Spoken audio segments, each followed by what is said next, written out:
Assalamualaikum warahmatullahi wabarakatuh.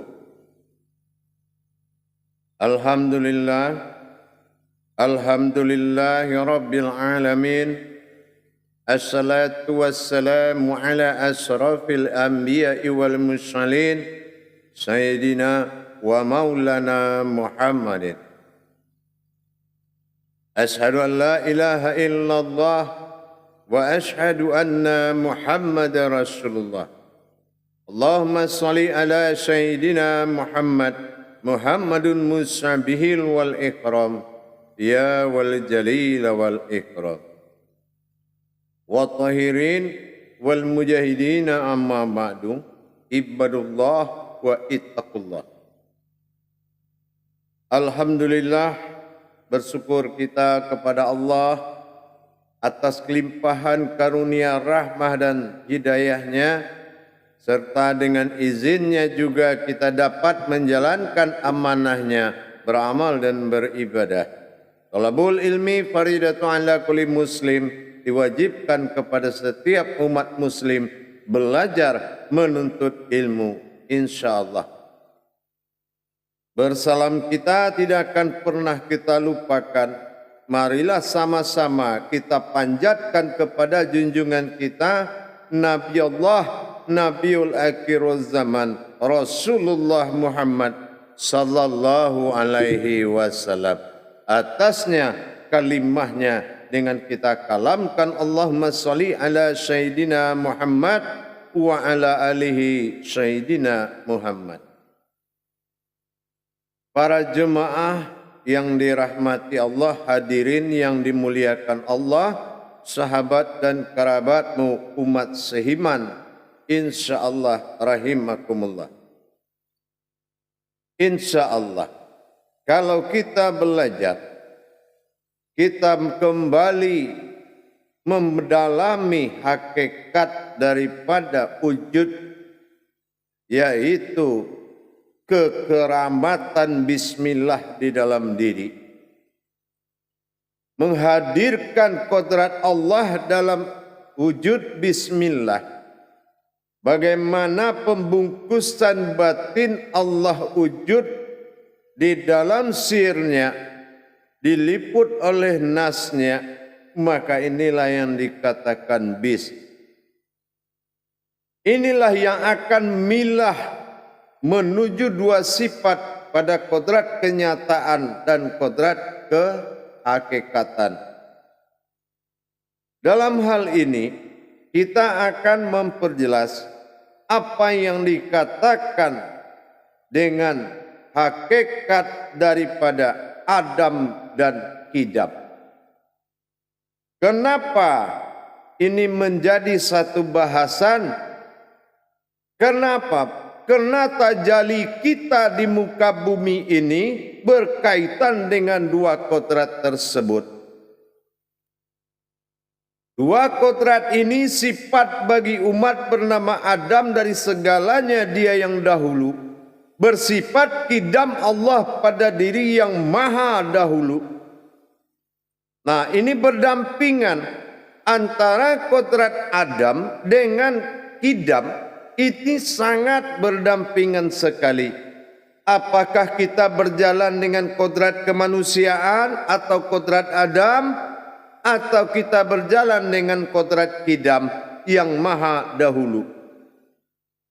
Kenapa kita kaitkan dengan praktek dan keajaiban yang ada dalam bismillah? Inilah kalau orang bilang kesaktian. Apa kesaktiannya? Kita ingat kodrat tajalli itu ada dua. Ada yang dinamakan tajalli milah, itu Allah yang bertajalli. Ada yang dinamakan tajalli lillah, itu Adam yang bertajalli atau langkah umat. Inilah yang harus kita selesaikan. Di mana letak keajaiban dan kesaktian bismillah itu adalah dalam rangka bertajalli zahir dan batin. Kita bergerak dalam maujud illallah, la maujudun illallah, tetapi dirangkum bismillah dalam la maujudin illallah, memang wujud dia semata, tapi ada kodrat yang tersirat di dalam itu. Apa kodrat tersirat? Adalah milah dan lillah. Kalau manusia yang berjalan, dia mensifat daripada Adam, yaitu orang yang pertama. Nah, kalau kita berjalan dengan kodrat Allah, berarti ini adalah milah atau dinamakan dengan kidam. Jadi sifat Adam dan kidam ini tadi harus benar-benar nyata di dalam perbuatan hakikat. Kita mau berpergian, ini dalam langkah siapa? Langkah inilah yang sangat menentukan para jemaah, dengan siapa kamu melangkah, apa tajalinya. Kalau dengan kodrat Adam, di dalam pecahan nanti marifat bismillahnya, maka yang bertajali adalah berlangkah umat, berjalan dulu baru sampai. Tapi kalau melangkah kodrat Allah, bilahnya Tuhan yang berangkat, bilah dia ke ujung sasarannya akan ditempuh, berarti sudah sampai sebelum berangkat. Inilah jamaah yang dikatakan keramatullah al-humul bismillah. Terjadinya keramat Allah dalam kajian bismillah ini dipisahkan antara langkah Adam dan langkah kidam. Inilah langkah kidam dinamakan milah, langkah Adam dinamakan lillah. Apa lillahnya? Kita percontohkan di dalam suatu keberangkatan. Kalau bismillahirrahmanirrahim itu kalau milah batin Allah pada Rahman dan Rahim diri, maka milah bilah inilah yang akan sampai sebelum berangkat. Tinggal kita mengulang kaji, mengulang langkah untuk sampai kepada tempat yang telah diduduki oleh billah. Mau kemana kita? Nanti akan ada pertanda dari kemilahan tadi.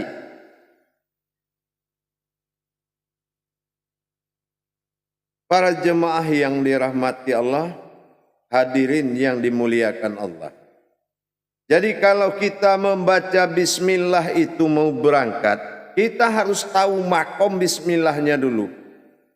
Kalau umpamanya makomnya lillah, berarti kodratnya Adam, la ilaha illallah, baru kita jalan. Ya, bismillahirrahmanirrahim, la ilaha illallah, la ilah, berarti langkahnya Adam, kodratnya manusia, berangkat dulu baru sampai. Tapi kalau kodrat Allah yang wujud, milah kepada Rahman dan Rahim, artinya kepada Rahman atau Rahmat dan Rahim wujud pada makrifat pada ujung tempat tujuan. Sudah mi'raj dia ke situ, bilah batinnya Allah biillah. Nah inilah la haula wala quwata illa billah. Tidak ada yang mampu menghalangi perjalanan batinnya Allah. Tentu dengan kita kaji rahmat 4 pada kodrat batin Allah, mewujud dalam rahim 3 kodrat pada batiniahnya Allah. Berupa-rupa Allah pada Adam, berkodrat pada Muhammad, berwujud pada nyawa. Nah ini kalau milah. Tapi kalau keberangkatannya lillah illahi ya rabbuka ujubu wujudullah, diamanahkan kepada Allah, diamanahkan oleh Allah kepada seluruh zahir dan batin dari alam ini, bahwasan wujud ini adalah maujudnya Allah. Ini kalau lillahi la ilaha illallah. Para hadirin dan jamaah yang dirahmati Allah rahimah.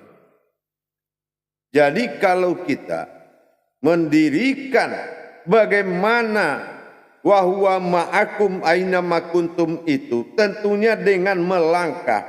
Kita ingin berangkat dengan bismillah. Kodrat ada dua, apakah ini dalam kodrat perjalanan Adam atau perjalanan daripada Kidam.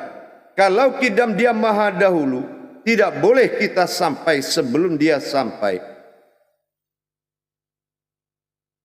Tapi kalau perjalanannya lillah, maka berangkatlah dulu baru sampai.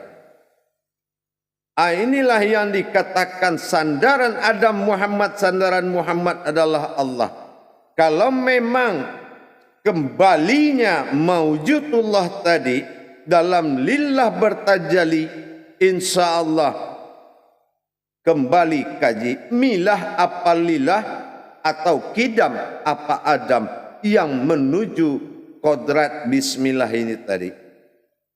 Kalau kodrat Adam diakhiri dengan la ilaha illallah, tapi kalau dengan kodrat Allah bilah batinnya Allah, maka dia sudah sampai sebelum kita berangkat.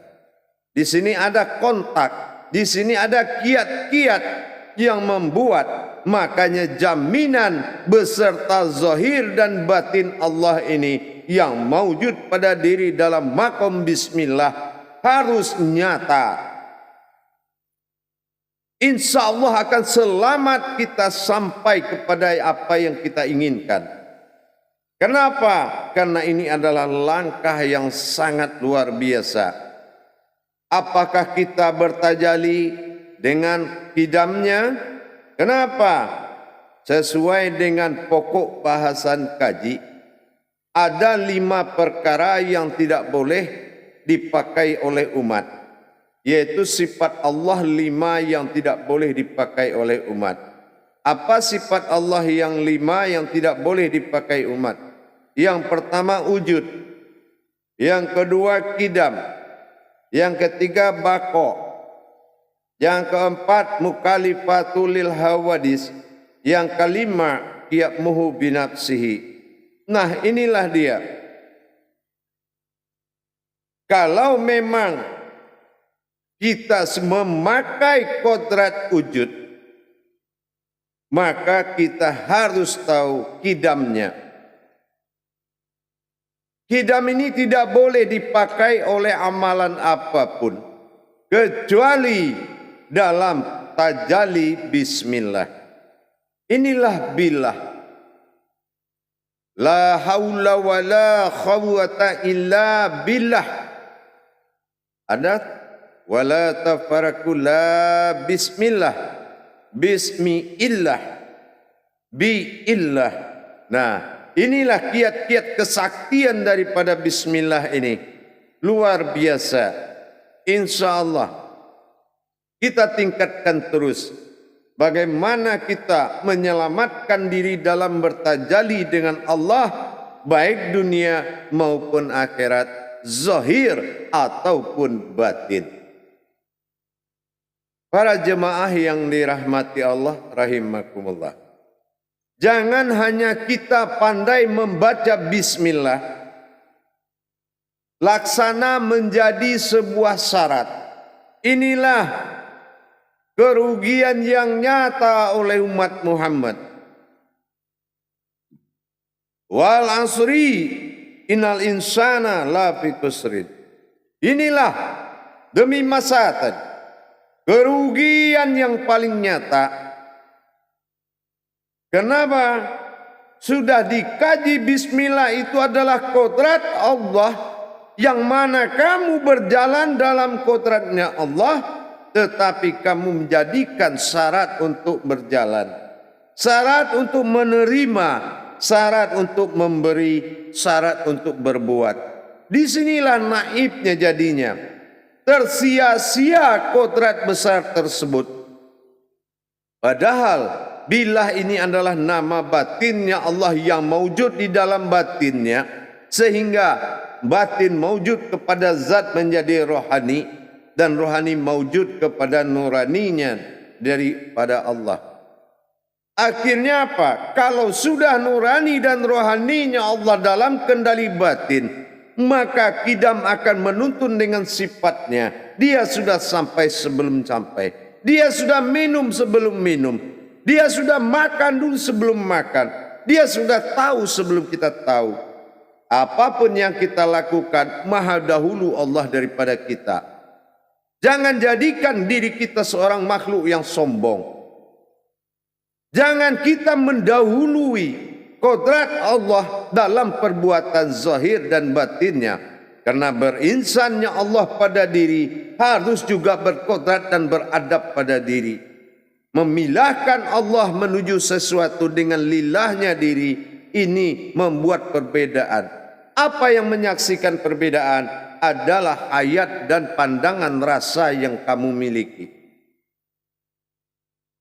Rahman 4 kodrat, Rahim 3 kodrat, laksana dalam alat makomnya, kalbi tumpuan daripada alam sirat, batin markubah pada jantung kumpulan batin, maknawiyah pada kening, kumpulan daripada seluruh kehidupan umat.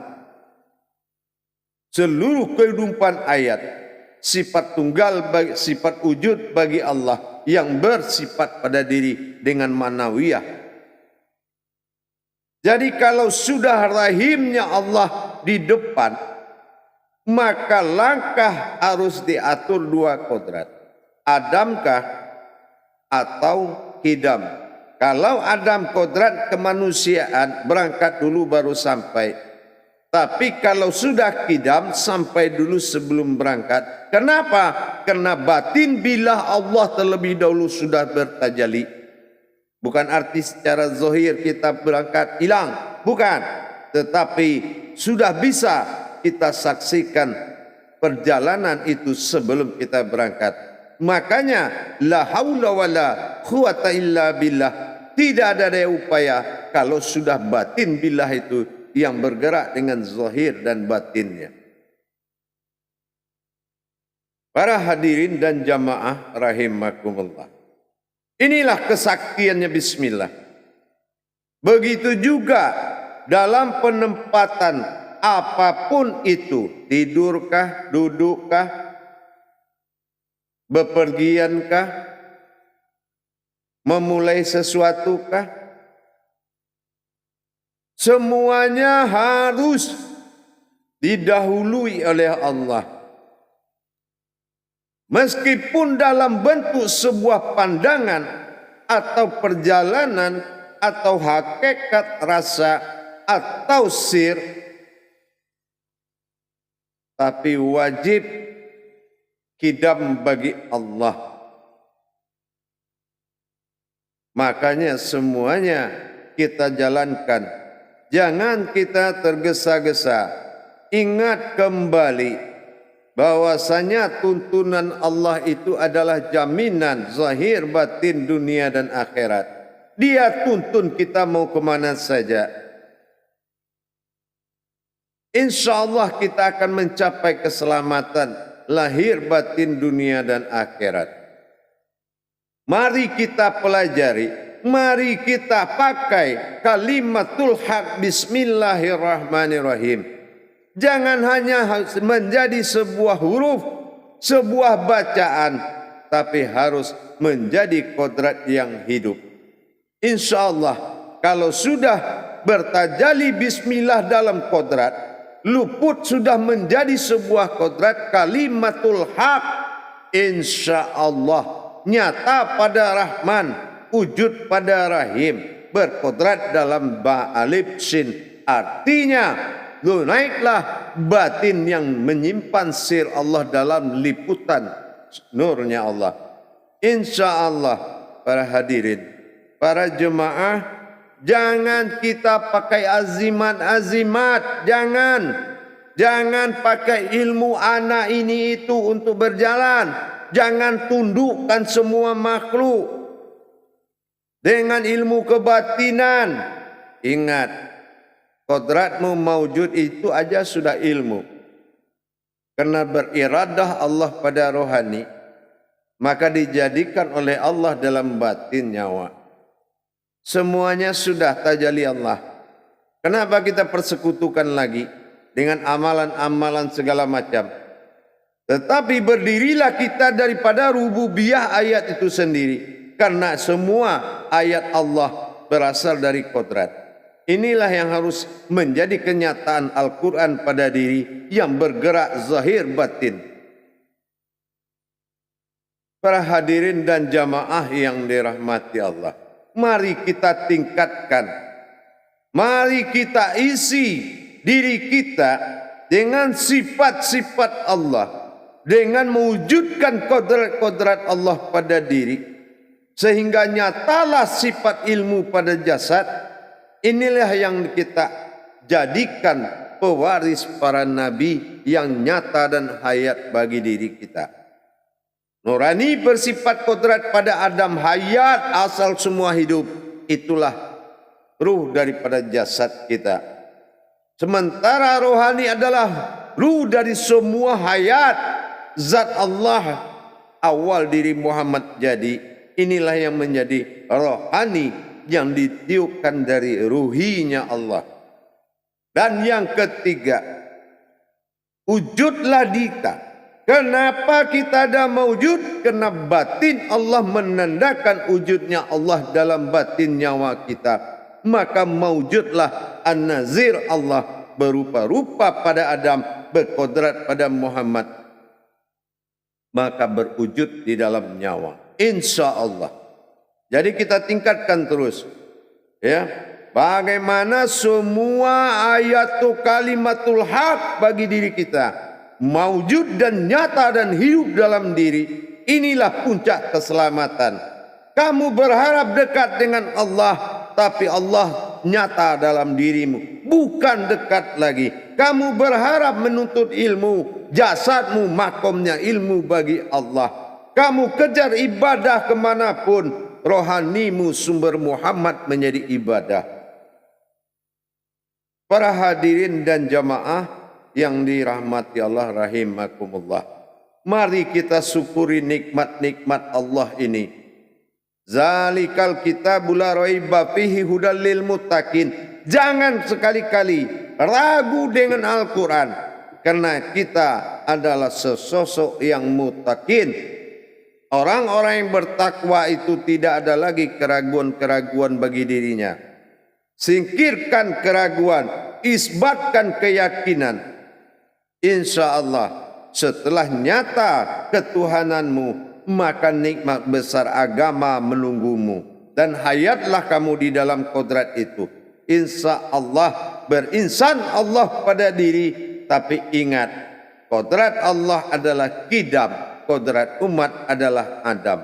Insya Allah akan bisa memapat dan menuntun kita ke jalan yang lebih benar.